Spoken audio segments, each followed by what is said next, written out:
And now we're finally on to Book 2 of The Ascender's Return to Grace. Here's Chapter 1.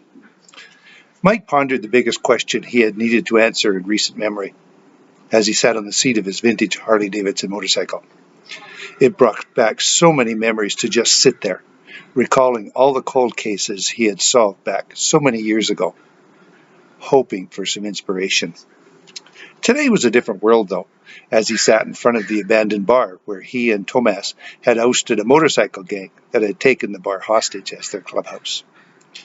At least until Thomas used it to show off his skill at using his positive energy to reframe bad situations. Today was different as well in one other significant way. Mike was not just Mike. He was one of the first of a new breed of human beings. They were called Homo integratus.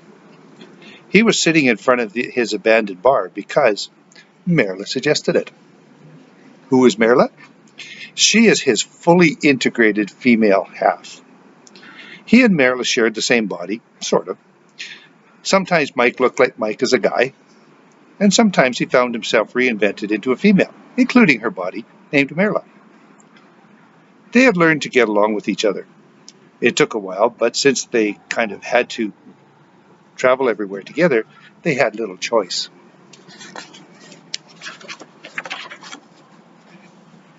During a break from being part of the team at the Matrix, they had learned how to talk with each other and conceded that since they shared the same body, they'd better learn to work together and like it.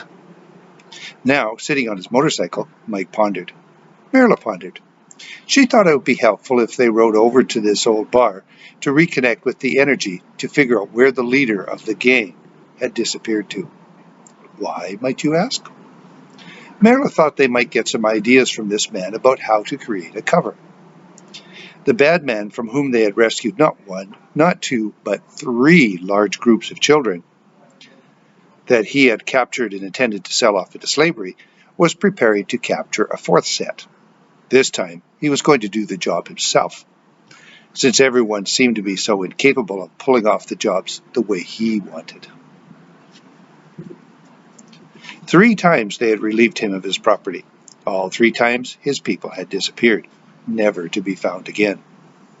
The whole situation baffled the bad man, but he was determined that this mission was going to be done right this time. Soon his clients would forget about his past fumbles. Merle felt that if they could find the leader of this gang, who supposedly might know this guy, might be of service to them. Or maybe, once they find him, he should get another dose of Thomas's amazing energy. No, that was not the way things were done for members of Homo integratus.